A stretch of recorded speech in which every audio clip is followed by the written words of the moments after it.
Should Chief Justice Renato Corona stay on as the leader of the Supreme Court?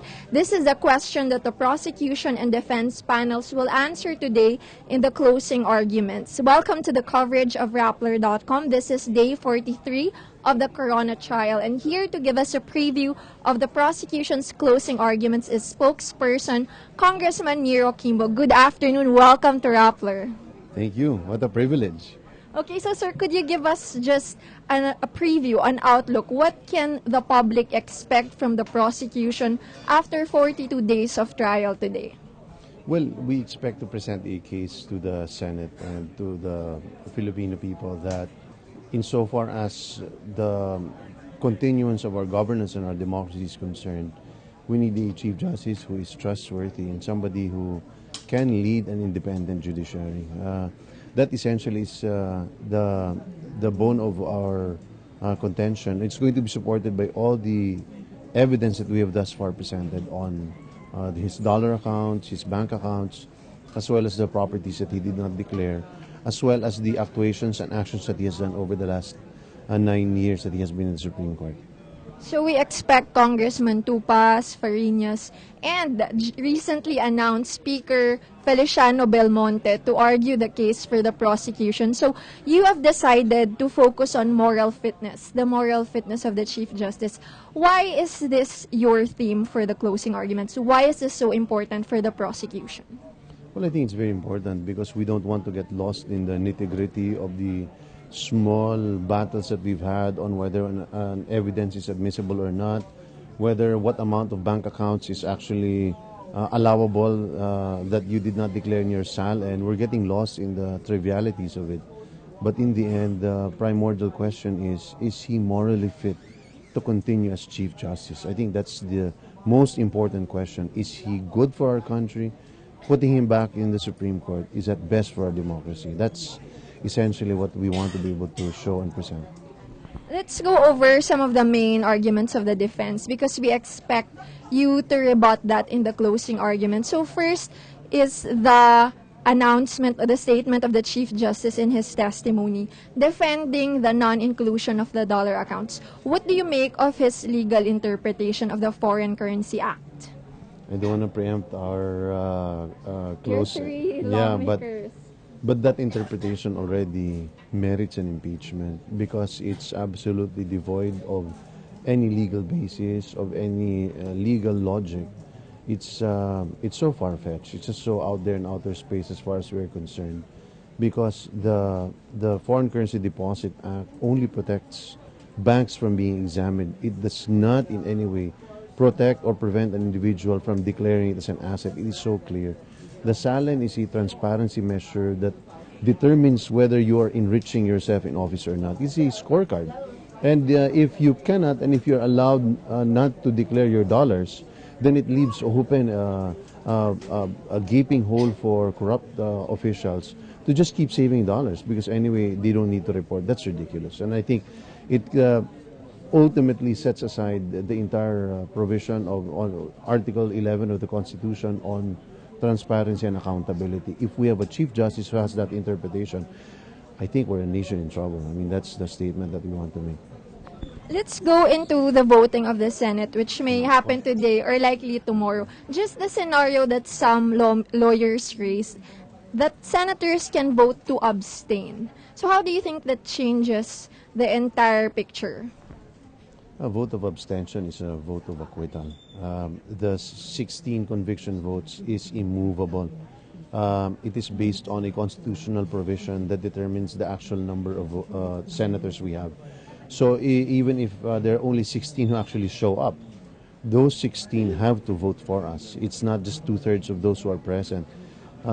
Even if somebody gets sick, that vote will still be counted as a vote of acquittal because we need a solid 16 votes for conviction. That's why it's a very difficult number to reach. So abstaining would in effect be a vote to acquit?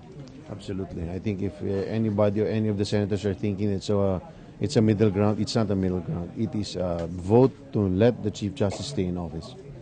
Without preempting the vote of the senators, what for you are the scenarios in case he is convicted or acquitted? What to you does it mean for our institutions, for our leadership, for the different branches of government? I think first and foremost, regardless of whether it is a conviction or an acquittal, but whatever happens is the fact that we've been able to finish this and give all the parties their due process rights, present their evidence, shows that we have a democracy that's working. That while there are scathing remarks and in fact it's a painful process, but the process is within the ambit of the Constitution, within our laws, which I think is very important because it shows that our democracy is working and that you don't have to violate the Constitution to find our public officers accountable, meaning people power is not the only way. There are actually remedies available to the public. Now, whether it's an acquittal or a conviction, we can only hope that whatever decision is rendered by the Senate, that it is accepted by all the parties as a final one. Because I think if we continue to litigate this matter, bring it up to the Supreme Court, I think that's going to really be courting a constitutional crisis and it's going to be violative of the very precepts of the separation of powers of the Constitution. Moving forward after this impeachment, what are the reforms that lawmakers like yourself are eyeing? Because they say it shouldn't stop with this impeachment. Like, what are the things we've learned? Are there aspects of the laws that we must change? Long-term reforms? I think very important is we need to be able to impart or impress on all public officers and employees that the salary is very important. And that we try to, I don't think it's ambiguous, meaning we all declare, if we have dollars, we declare it there in pesos. I don't think there's any ambiguity there, but I think we need to go out and spread the very definitions of each matter and how important they are so that we can leave any ambiguity behind. And to also enact, if at all possible, that there should be an automatic review of these salins. Meaning there should be a mechanism through which we can process and evaluate and see in fact if something's happening with a person, meaning is he enriching himself or not. I think those are the things that need to be done. Let's not wait for it to balloon to such an amount. We should be able to trace it as soon as suspicions of corruption actually take place. So you mentioned it's a painful process, but it's finally ending. So the prosecution, what kind of experience has this been for you? Like, what are the lessons you've learned? There are times that you were scolded for some bloopers, for some errors. Like, coming out of this, what are the things that you learned? Yes, strongly enough. Actually, it wasn't a scolding; it was a scalding. I mean, it was worse, no. But yeah, I think the learning experience here is that. No amount of preparation is always enough. There are always things that are so uncertain. And that we've realized that as the initiatory party, meaning we're the first party to prosecution, there's always difficulty there because we're breaking ground. And generally we take on the brunt of the mistakes and the criticisms. But having said that, I think what we have learned is that we realize that the public is deeply concerned about accountability. We've always known that, but we've realized that the public holds on to their public officers as being transparent and ensuring that the trust that is given is actually not betrayed. I think it's a learning process for us, and to sharpen our courtroom skills, something that we don't do anymore because that is prohibited in the Constitution. I mean, those are the things that we've learned. Okay, so now, what is your mood? As you have been frequently asked, what is your mood for the prosecution? Amused. That's in the mood Confident. meter, right?